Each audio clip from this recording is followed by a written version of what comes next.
Hello everyone. Today we will do sum number 8 of exercise 17.1. See the statement. If an angle of parallelogram is 2/3 of its adjacent angle. Parallelogram में जो उसका एक angle है वो अपने adjacent angle का 2/3 है.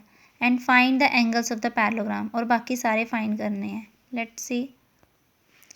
यहाँ पे मैंने पैरेललोग्राम ड्रॉ की है. एंगल ए जो है वो उसको कंसिडर कर लिया मैंने एक्स.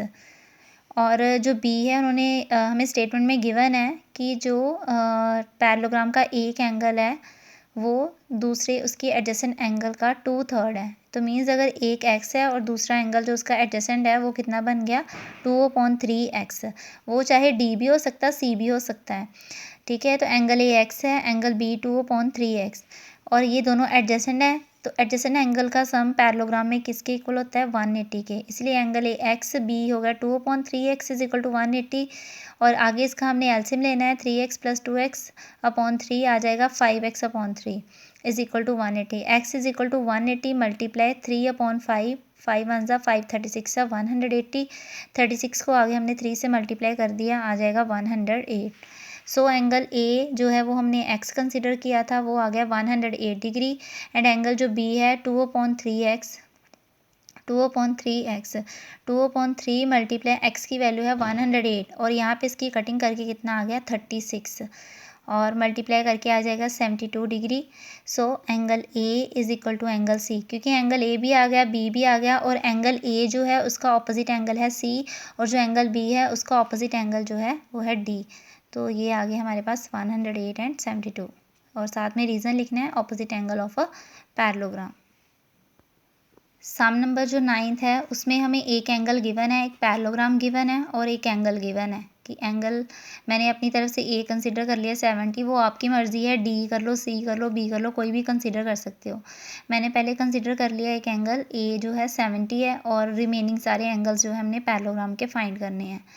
एंगल ए और सी दोनों ऑपोजिट एंगल हैं पैरेललोग्राम के और ऑपोजिट एंगल जो हैं वो इक्वल होते हैं. So angle A is equal to angle C is equal to 70 degree and reason opposite angle of parallelogram. अब बी और डी फाइंड करने हैं. एंगल ए और एंगल बी दोनों एडजेसेंट एंगल है. तो एडजेसेंट एंगल जो पैरेललोग्राम में होते हैं उन एंगल्स का सम होता है 180. So 70 plus angle B is equal to 180 और 70 ये पॉजिटिव इधर आकर नेगेटिव हो जाएगा और माइनस करके कितना आ गया 110 डिग्री. सो एंगल जितना बी होगा उतना ही एंगल डी होगा because opposite angle of a parallelogram are equal. Next है सम नंबर 10th. इसमें हमें two adjacent angle of a parallelogram are as 1:2. उन्होंने 2 एंगल्स दिए हैं दोनों एडजेसेंट एंगल हैं और दोनों एडजेसेंट एंगल की जो एंगल्स हैं वो रेशो की फॉर्म में दिए हैं 1:2. तो जब रेशो में दिया है इसका मीनिंग ये नहीं है कि वो प्रॉपर एंगल ही हैं. ठीक है. तो मैंने अपनी तरफ से मान लिया जैसे 1:2 दिया है कि इसके दो जो एंगल हैं 1:2 हैं. एडजेसेंट एंगल एडजेसेंट है तो मीन्स एंगल ए और एंगल बी मैंने ले लिया. आप ऐसे भी ले सकते हो ए और डी ले लो चाहे डी और सी या बी और सी. ठीक है. मैंने ए और बी कंसिडर किया है. अगर यहाँ पे जैसे ए एक्स माना है बी कितना हो जाएगा फिर 2x क्योंकि ये आर्टिफिशियल फॉर्म में बनाया है. बाद में हम इसकी वैल्यू फाइंड करेंगे फिर हमारे पास जो एग्जैक्ट जो इनके एंगल हैं एंगल ए और बी की वैल्यू आएगी. Let adjacent angle of a parallelogram are x and 2x. Angle A x और बी 2x और एडजेसेंट एंगल का सम होता है पैरेललोग्राम में 180 के इक्वल. इसलिए दोनों का सम करके 180 के इक्वल किया और यहाँ से हमने x की वैल्यू फाइंड कर ली. अब x जो है वो हमने कंसिडर किया था a. सो एंगल a जो है 60 हो गया. एंगल जो b है वो है 2x मीन्स 2 × 60 120. अब एंगल a जो है उसका ऑपोजिट एंगल c है 60. साथ में रीज़न लिख देना ऑपोजिट एंगल और b और d ये भी ऑपोजिट एंगल जो है पैरेललोग्राम के हैं और ये इक्वल होते हैं. सो एंगल b और d is equal to 120 degree. Next sum number 13th. The sum of the two opposite angle of a parallelogram is 130. Find all the angles of a parallelogram. क्या given है इसमें कि जो parallelogram है उसके to opposite angle का सम opposite angles का सम जो है वो दिया हुआ है 130 के equal. And find all the angles of the parallelogram. Let's see. A B C D is the parallelogram. Angle A और एंगल सी इन दोनों का जो सम है वो हमें दिया है 130। आप चाहे ए और सी ले लो, चाहे बी और डी। अगर आपने लेना है बी और डी भी लेके इससे भी कर सकते हो। फिर इससे क्या होगा, जहाँ तो बी की वैल्यू पहले आएगी, फिर ऑपोजिट एंगल डी भी वही होगा, फिर उसके बाद आपने एंगल ए और एंगल सी फाइंड करना है। लेकिन इसमें ना तो आपने ए और डी लेना है, ना बी सी, ना ए बी लेना है। और इसमें इन्होंने क्या बोला है कि ऑपोजिट एंगल्स का सम, वो ए और सी होगा ऑपोजिट एंगल, बी या डी होगा। इसलिए मैंने पहले लिया एंगल ए और एंगल सी, दोनों का जो सम है वो हमें दिया 130 के इक्वल सम दिया है। एग्जैक्ट ये नहीं बोलना कि एंगल ए 130 है या सी 130 है, दोनों का सम 130 है। इसके बाद जो एंगल सी है उसकी जगह मैंने एंगल ए रिप्लेस किया। अब ए रिप्लेस क्यों किया है, क्योंकि जो पैरेललोग्राम होते हैं उसके ऑपोजिट एंगल इक्वल होते हैं। तो चाहे मैं ए की जगह सी भी रिप्लेस कर सकती थी, और मैंने सी की जगह ए कर दिया। किसी एक में करना है, दोनों में नहीं करना, ताकि हमारे दोनों एंगल सिमिलर हो जाएं। चाहे ए की जगह सी कर लो या सी की जगह ए।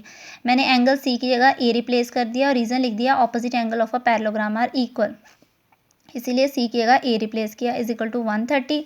अब जो एंगल ए है ये कितने टाइम हो गया, 1 और 1 कितना होगा, 2। 2 time of angle A, 2 time of angle A is equal to 130 and angle A is equal to 130/2। So angle कितना ए आ गया 65। तो अगर एंगल्स ए 65 है तो ए और सी ऑलरेडी इक्वल हैं, तो सी भी कितना हो जाएगा 65 डिग्री। अब रह गए बी और डी फाइंड करने हैं। अब चाहे ए प्लस बी कर लो, चाहे बी प्लस सी, चाहे सी प्लस डी, चाहे ए प्लस डी। तो एडजेसेंट एंगल का सम होता है इसमें 180। मैंने ए और बी को किया है, angle A plus angle B is equal to 180।